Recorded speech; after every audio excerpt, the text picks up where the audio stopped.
Welcome everyone. My name is Sierra Ladroma. I'm the project manager for the Iowa Center's Women's Business Center. The Iowa Center's Women's Business Center is funded in part through a cooperative agreement with the U.S. Small Business Administration. It's incredible to be able to bring inspiring entrepreneurs, workshops, and events to the community. All of you would have received an email with a form to complete. Please do so after this event. This information allows us to continue providing free educational programming for small business owners in Iowa. Throughout the webinar, we invite you to use the chat option to ask questions or add your comments. Today's conversation is with Andy Fagan. Andy is a founder of Creative DSM. Creative DSM manages small business web design, SEO, email marketing, pay-per-click, campaign management, and social media optimization. Andy currently has successful online marketplaces running on Shopify, Squarespace, WordPress, Etsy, and Amazon Seller Central. Andy, thank you so much for being with us today. The screen is yours. Awesome. Wow. It's, I'm not a great public speaker, but the computer actually makes it a little bit easier for me. So hopefully I won't stutter as much. I'm more of a behind the scenes type person. So yeah, first of all, I wanted to thank the Iowa Center and Sierra for offering online education for business owners looking to improve their workflows. I think it's a really great resource for the betterment of Iowa. So cheers to you guys. And just a little bit about who I am. My name is Andy Fagan, and I am the founder and creative director of Creative DSM, Digital and Social Marketing. As a native of Urbandale, Iowa, I graduated from Iowa State in 2009, and then the journey brought me to Los Angeles right after graduation. I spent 4 years out there doing design and digital marketing for a startup fashion brand. And then I moved to the other coast, to Miami, and I continued doing digital marketing out there for another 6 years. So yeah, after the birth of our 3-year-old, we decided to come back to Iowa. Which is when Creative DSM started working with local small businesses here in Iowa to get them noticed online. So our goal is to strive not to be a success, but rather to be of value. And we're an analytics-driven local business to help Iowa thrive by, again, getting noticed online. So that's a little bit of the housekeeping of my bio. So things that I wanted to go over today, first of all, of course, the intro to me, definitions of some jargon that you guys probably hear all of the time, and then what products or services your business can take advantage of online, what the journey of conversion actually means, and how to market your e-commerce shop. And then after that, we'll just take some questions. We can also take questions along the way. The chat is open, so go ahead and put anything in there that you'd like to talk about. So let's move on to jargon. By the way, if you need to reference these definitions or really any marketing definitions, you can always download the free digital marketing glossary on my website. It's creativedsm.com/downloads. You'll see the digital marketing glossary here, and you can reference a lot of different terms that you hear all the time. So this is really helpful when it comes to even when you're getting quotes from people, that you understand what they're actually saying and you can dive a little bit deeper into what it means. So this glossary I have found to be super helpful for a lot of my clients that I maybe talk too fast and I'm throwing too many acronyms at them or whatever. So this is one of my favorite free downloads on the website. So back to the actual definitions. SEO, you hear it all the time as a small business owner. And of course it starts stands for search engine optimization, which is simply how you get noticed on search engines like Yahoo, Bing, and Google. So it's the actual process of getting you higher up in the rankings. And how you do that is a few different strategies that I'll kind of touch on today, which is keyword optimization, which is the process of defining search terms that your business wants to rank for on the search engine, and then using those terms with it throughout the website copy, ads, and even the alt data. So it's the process of actually plugging in what your business wants to be known for. Another SEO strategy is backlink structuring. So this is the process of gaining incoming links from another source. So in other words, it's getting a link to your site from another site. And you can think of backlinks as a tree root system. So the deeper the links go, the better the quality. So for example, a really good backlink I always tell my clients is actually a chamber of commerce, because they already have a lot of backlinks pointing to their site, including a lot of like government or education sites. So Google is already ranking them pretty high. And to get a backlink from them, it just gets your root system a little bit deeper. So that gaining a link from them when you sign up for a membership also will improve your SEO over time. And then finally, the last point of definitions that I wanted to do housekeeping for is shoulder industries. And this isn't necessarily a technical term, but it's a term that I use with my clients to define other businesses that share your ideal client, but not necessarily competition. Think of them more as partnerships. So a really great example of that would be, within your industry. So let's say you're in the wedding industry, a florist, a cake baker, a wedding dress shop, a photographer, Tux rentals. None of those are competition, right? But it's all people that share the same ideal client within the same timeline. So you can kind of build funnels with those people. You can build partnerships, and you can share leads so that you're, growing your business together. So now we'll talk about how e-commerce can actually help your business and your clients. So, and that's why we're here today, is to talk about e-commerce strategies. A lot of people just assume that e-commerce means having an online shop, right? People that don't want to do brick and mortars, they don't want to do that type of stuff. But really, there are a lot of ways to adapt your current business to e-commerce and provide value to your customers and clients online. No longer are businesses just a one-stop shop and you never hear from them again. You need to be nurturing your clients to become cheerleaders for your business so that you can retain them. It's a much longer process now.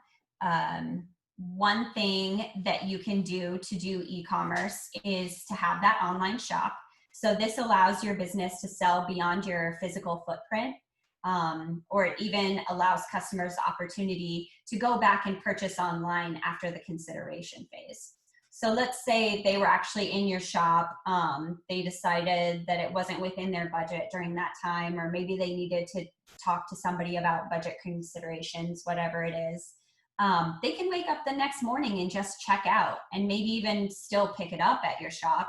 But it can be a complement to your brick and mortar. And I think that now more than ever, we've noticed that that's kind of an important thing to do. So along those lines are pre-orders. So now that COVID-19 has come to light, businesses are focusing even more on creating an efficient and fast process for in-person transactions. So these pre-orders can allow you to get your customers in and out faster. So a really great example of that are event tickets, service appointments, deposits, or even just paying online and then coming and picking it up in your store. This allows for better planning of staffing, inventory, and cash flow. And again, a quicker process for in-person transactions. So it's something that is overlooked a lot when it comes to what e-commerce actually is. And then finally, another example is a payment portal. Paper bills can be expensive when you add up the paper envelopes, postage, and even the actual time spent, folding it up, mailing it, and sending it out. So payment portals are often really convenient for your clients and another part of upping the customer experience by allowing them to save their credit card in there, or allowing them to get an email invoice, click a button, and then go straight to your website to actually check out. So it can make your process a little bit faster, and it can even up your conversion rate when it comes to that. So again, these are just a few examples of how you can take advantage of online marketplaces and how you can adapt your business to actually help your clients online. So do we have any questions about what you can use an online marketplace for here in Iowa? All right. So the next step is to talk about the journey of conversion. And probably a lot of you have seen something like this before. And, oh, did I get a chat in this one? Okay. All right. Thanks, Bernie. All right. So this is the conversion journey. And it's how your customers get to know you. So you've probably seen different versions of this before, and it really just talks about the phases of how to funnel customers to actually be returning customers. So the first step is attention. You're basically grabbing attention of your ideal client's pain points. And then you're addressing them, saying that you have a solution. They move to the consideration phase where they're looking at you and your competition. They actually make the purchase, and then you have to follow through with the service and make sure that it is the right customer experience for your ideal clients, and then hopefully creating some type of loyalty when it comes to that. So outside of these different points, I went ahead and put some key points of what to do during these stages. So again, the attention phase, maybe they found you at an event or a podcast mention, or maybe even through your current digital marketing efforts of social media or SEO. So again, this is when your customer realizes that they have a pain point and that there is a solution to it. So one thing that I like to tell my clients to do is one of my worksheets, again, on my website, is the client before after grid. There's also the client avatar. These two let you tap into who your ideal client actually is, so that you have it on paper that you can be looking at and knowing that you're addressing the pain points. Because what you're doing is you're selling them a solution. You're not selling them a product, a service yourself. You're solving their problems for them. And that's what your marketing strategy should be all about. And it's no different when it comes to e-commerce, is to make sure that you are giving the customer experience, that you are solving problems. So a lot of people build this e-commerce shop thinking, they'll come to me, right? People already know about me. But the whole thing about building a website is to build a funnel into it so that they're actually using it for your products or services, solving their problems. So again, on my website, the client before after grid and the client avatar, here is what the before after grid actually is. So you list out what their pain points are and how you're solving it. And then you can do this for all of your different customer segments and your products and services. So here is an example I did for Blue Apron.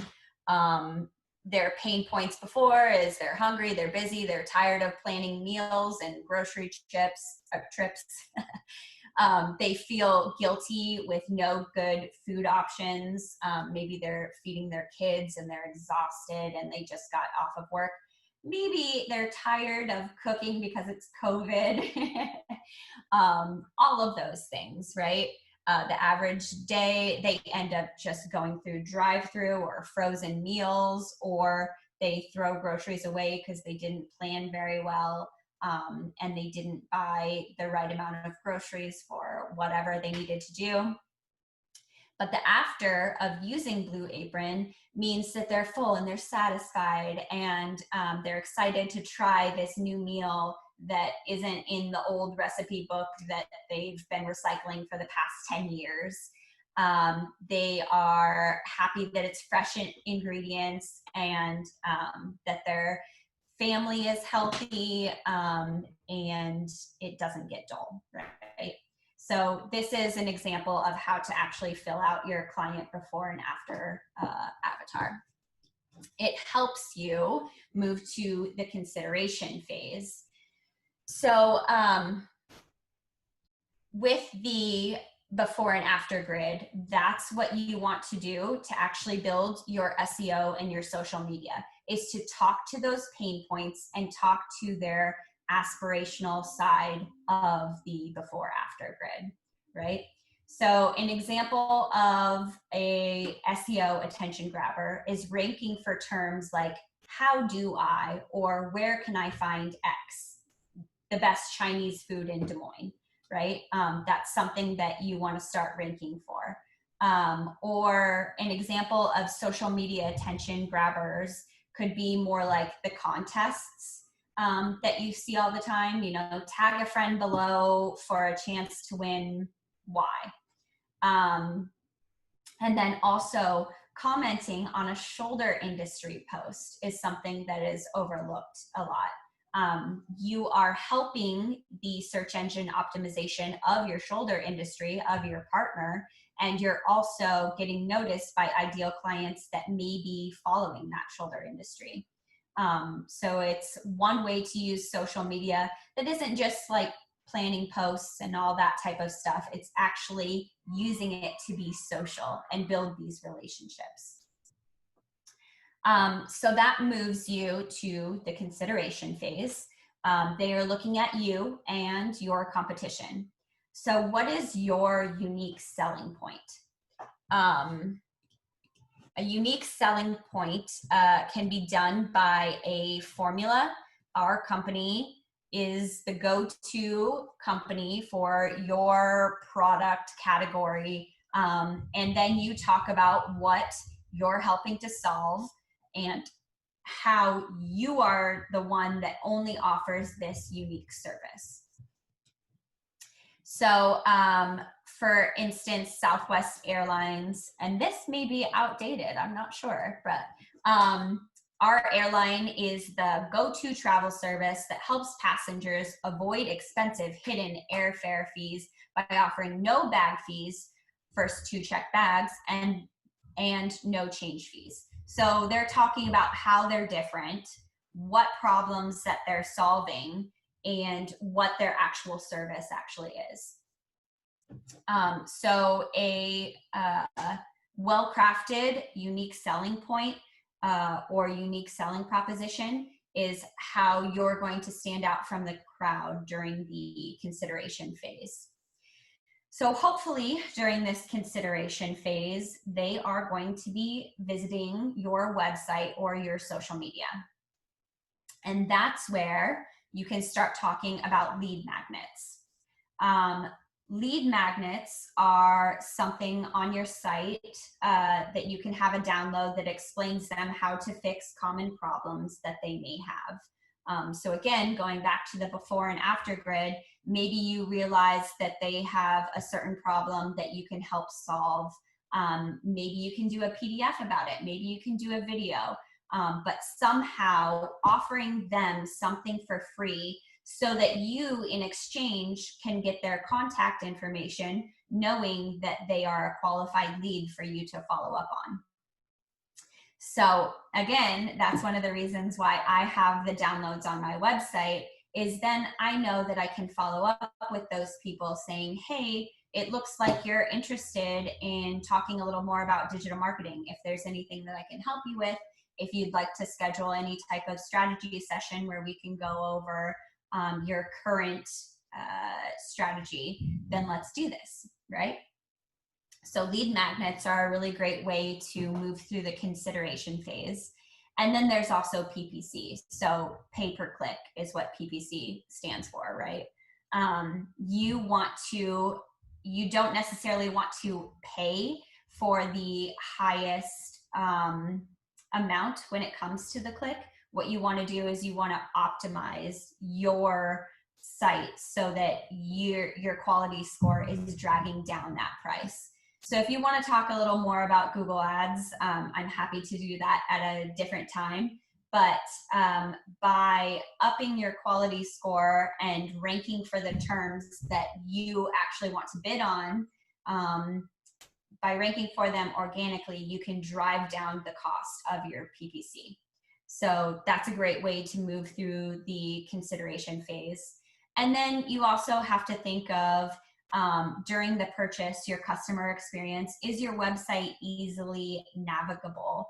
Are they going to find the cart right away? Is it clear when they check out how long it's going to be until it ships? Did you follow up with emails with tracking, or did you tell them that it's going to be a 5-day lead time when they place the order?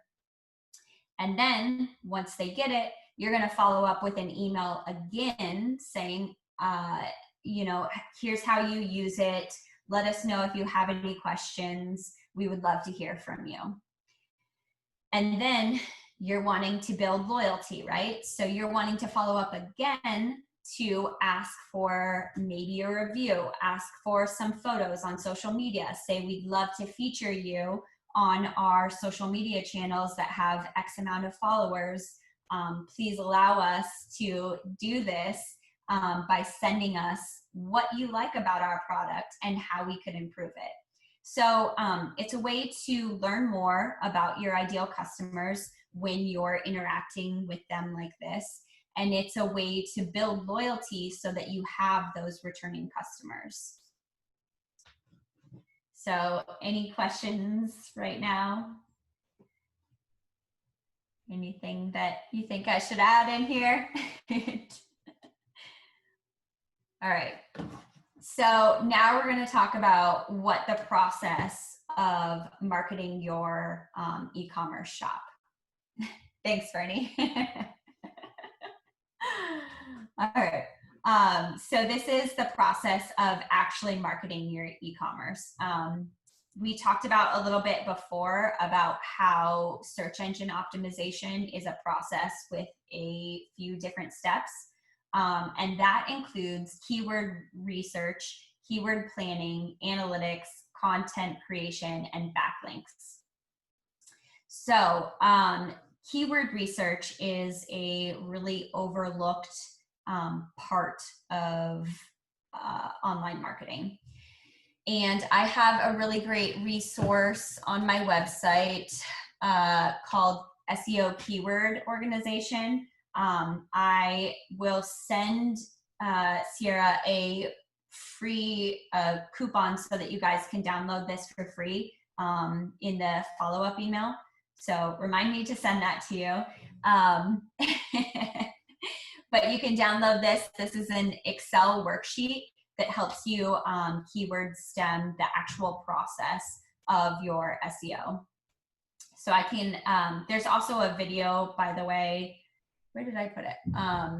There's a video on my YouTube right now. I didn't put it on the website yet, which reminds me, I probably should, of how to actually use this sheet to find what you want to rank for. And it's about finding synonyms. It's about making sure that you're not ranking for jargon, that you're ranking for things that people are actually looking for. So it's the process of talking about your services, talking about the synonyms, and making sure that you're organizing them into different groups so that you're speaking the right language when you're creating content, when you're creating ads, and when you're doing your overall marketing strategy.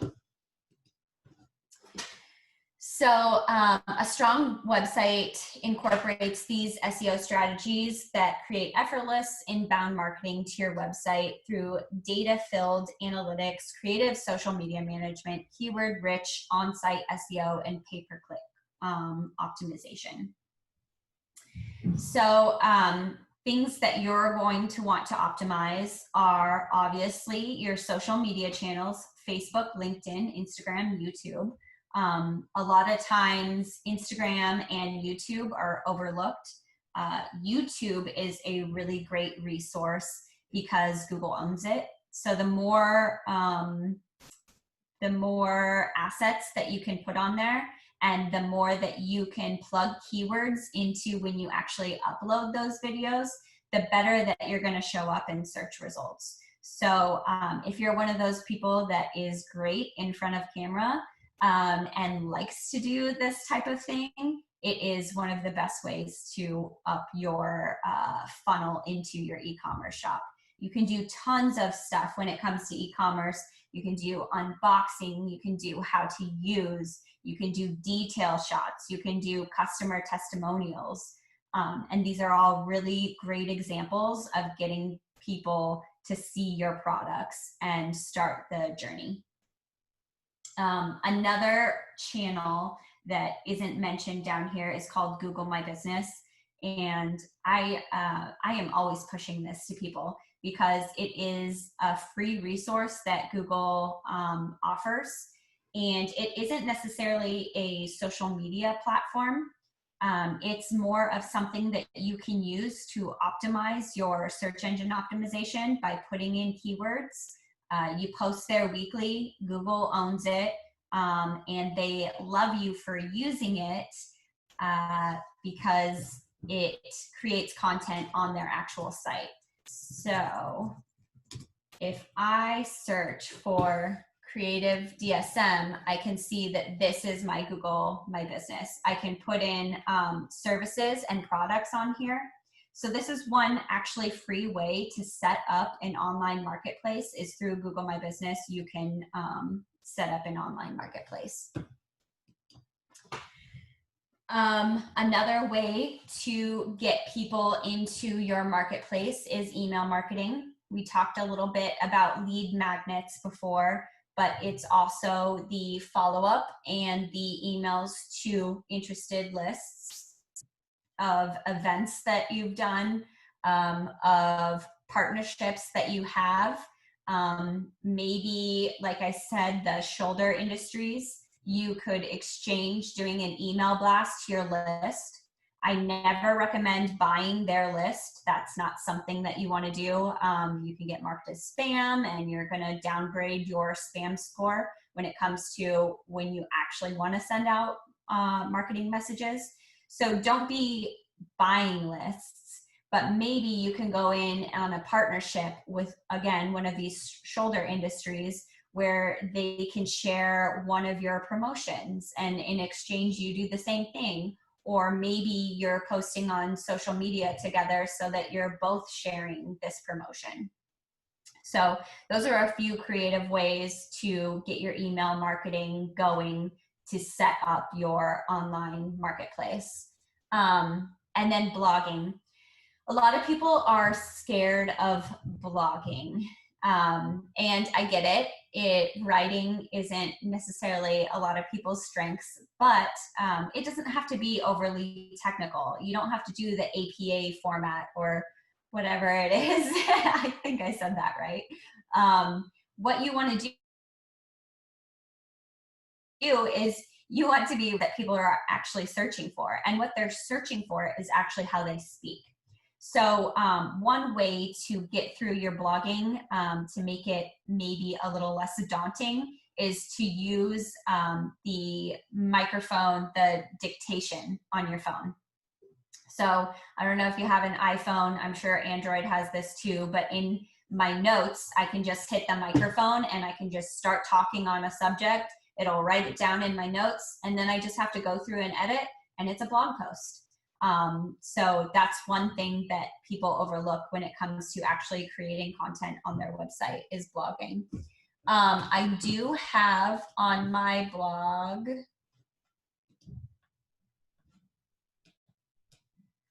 of how to write a blog post.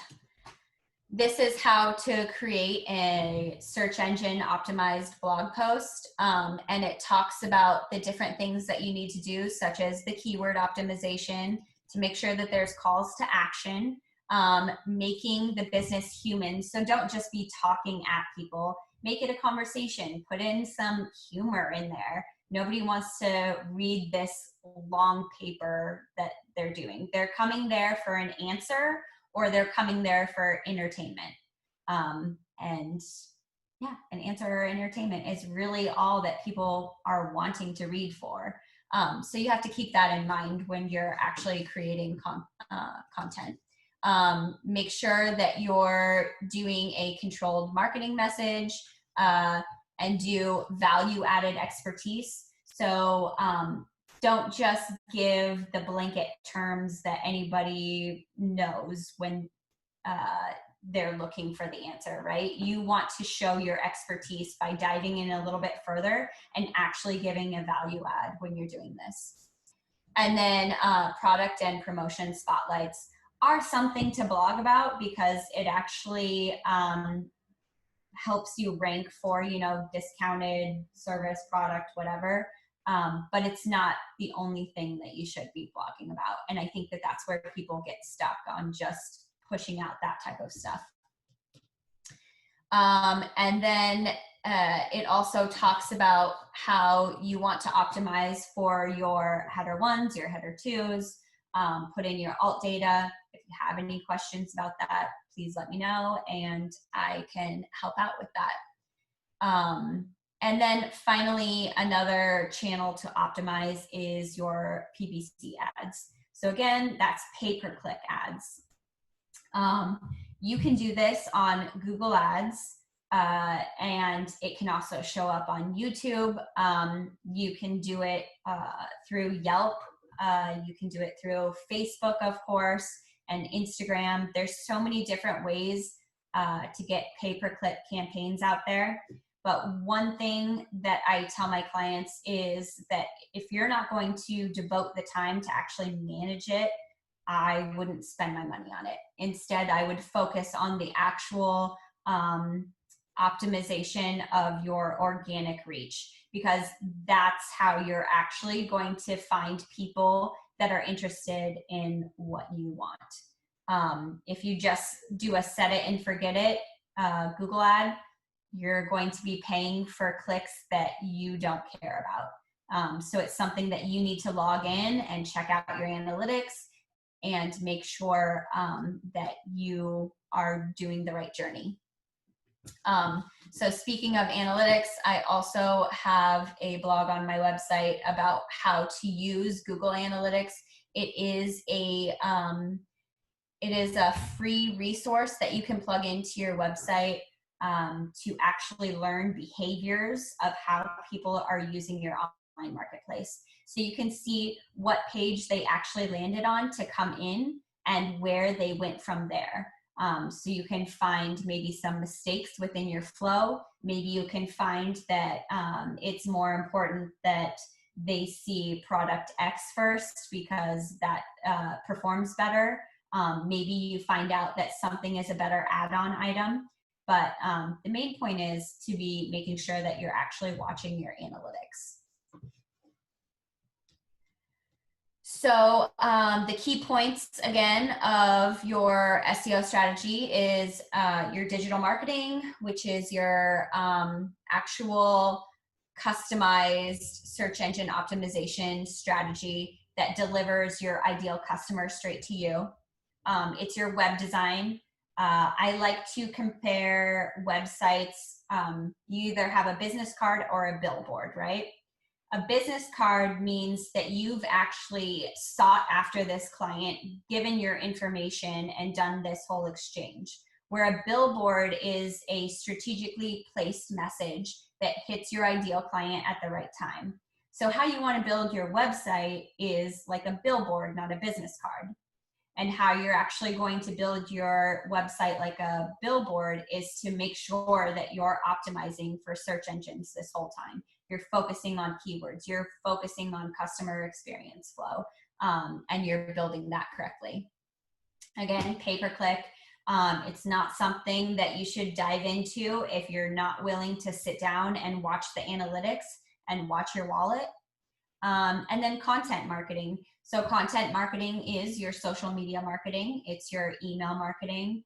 And it is creating the optimized flow of what your customers actually care about. So it's important to dive into who they are and what they want before you're actually getting into this. So this is just my team. I have Jenna and Katie, and it's me. So if you want any assistance setting up your online shop, I am happy to talk about the different platforms that are out there. I was going to dive a little bit more into those separate platforms, but I'd like to know a little bit more about what products or services you're interested in selling. And I can give you a little more of a suggestion on what platform to use. I do have current successful shops running on Shopify, on Amazon Seller Central, on Etsy, Squarespace, and WordPress. That sounds right. So if you need any help talking about what platform is right for you or the strategy behind it, I'm happy to dive into that a little bit further, because each one of those is unique and each one of those has a strength and a weakness. Yeah, my personal favorite is Squarespace.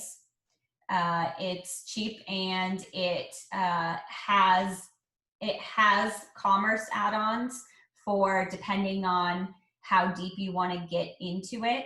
And the $18 a month plan gets you basically everything that you need. And it is very user-friendly, drag and drop. So that's my favorite. WordPress is great. It used to be the king. I think that it's maybe not as user-friendly as it used to be now that there's so many drag and drop options. Wix I've tried a couple times. I've heard from people that it does really well for them. I didn't like it at first, but they've been catching up on it. So I think that that's still a good option, and I think it's still the cheapest. And then there is now Facebook Marketplace is a great way to do e-commerce. So it's something that you can set up really easily, and actually reach people that are natively on Facebook. I see a lot of people optimizing their social media by posting their sites onto Facebook Marketplace. So it's a pretty cool tool that all of you guys can use. So I will open it up for questions, comments, concerns. I have a question, Andy. Yeah. So entrepreneurs that I talk to, I guess marketing sometimes is very overwhelming because it's where do you start? How do you use specific platforms? And why is it important? But then there's also entrepreneurs who are providing more of like a consulting service. And then there are the entrepreneurs providing an actual product item that someone can actually hold and use. Do you have like, do you have advice of if someone is providing more of a consulting service, which platform is better compared to having an actual item that someone can leave with? So an item that is being shipped, I think that Shopify is the king for, because it has really seamless tie-ins to shipping and billing. I think that one's great. When it comes to services, I would probably do Squarespace because the commerce plan is a little bit cheaper, and you can offer digital downloads or services, and you can send them like links. Yeah, I would say Squarespace for a service would be my route. And of course, it also depends on how involved they want to be in their marketing, how big the business is. A lot of times there are some benefits to doing WordPress or doing like a hard-coded site, depending on how many transactions that they have, that type of stuff. So it does depend on the business. But if we're talking about just a small business here in Des Moines, I would probably personally go with Squarespace, especially for the DIYers. I think that that's a great resource. Another question is, a lot of people have personal social media platforms. Is there an importance to separating personal to business? So that one is something that I've heard more and more often now, just because things can be so polarizing. I think that right now it depends on the size of your business. If you're ready to take a social stand on something and you're fine with losing customers because of your personal opinions and that is your belief, then I think that it's fine to tie it in. Otherwise, I mean, I think that you should always have separate for sure. I mean, your business has a personality, but it's how involved you want to be in your business, right? So I think that it's important to share with your network when you have a business to personally share it, yes. But should you only be selling off of your personal? Absolutely not.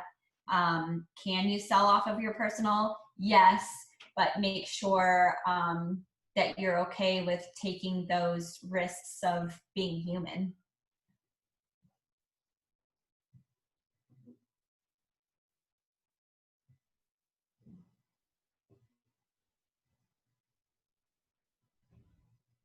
Oh, they combined them, huh? Chris said they kind of combined my personal and business Facebook pages. Is that maybe because you have a business Facebook and you've been listing on your online marketplace personally?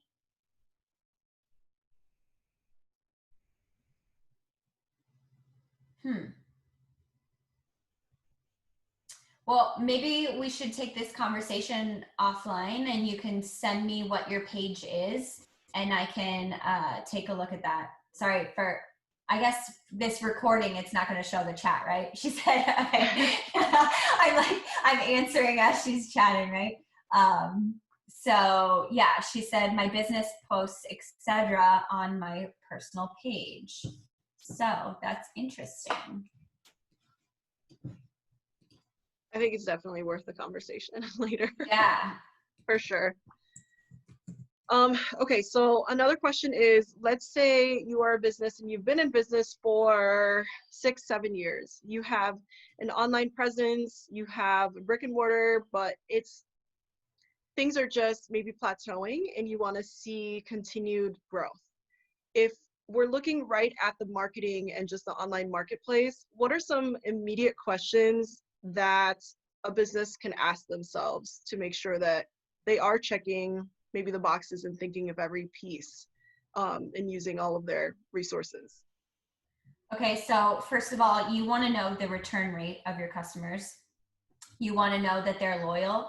and that they're coming back to you. So if you have some type of product that maybe people only buy once, you need to think of add-ons to add into your business, so that you can remarket them, right?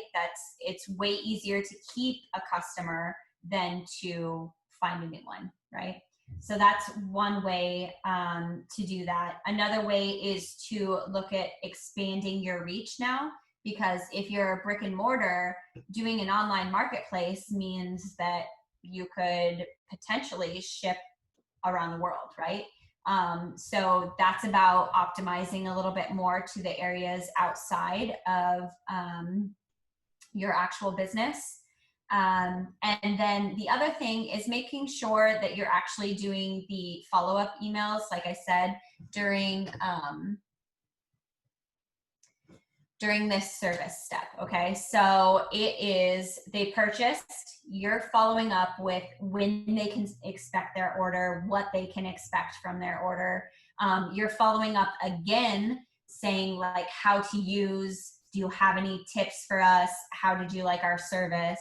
And then, maybe a 3-month check-in that says, hey, we want to make sure that we gave you a quality product or service. Please let us know if you're enjoying it. We'd love to see photos of you actually using it, and create a cheerleader for you so that hopefully they're posting on their social media. They're getting that good feeling from you that you're actually starting a conversation and actually caring about something that you sold them. So it's about standing by your process, standing by your product, standing by your service, and making sure that you're creating cheerleaders out of them, right? You always want to get leads from past customers. You always want to keep your past customers.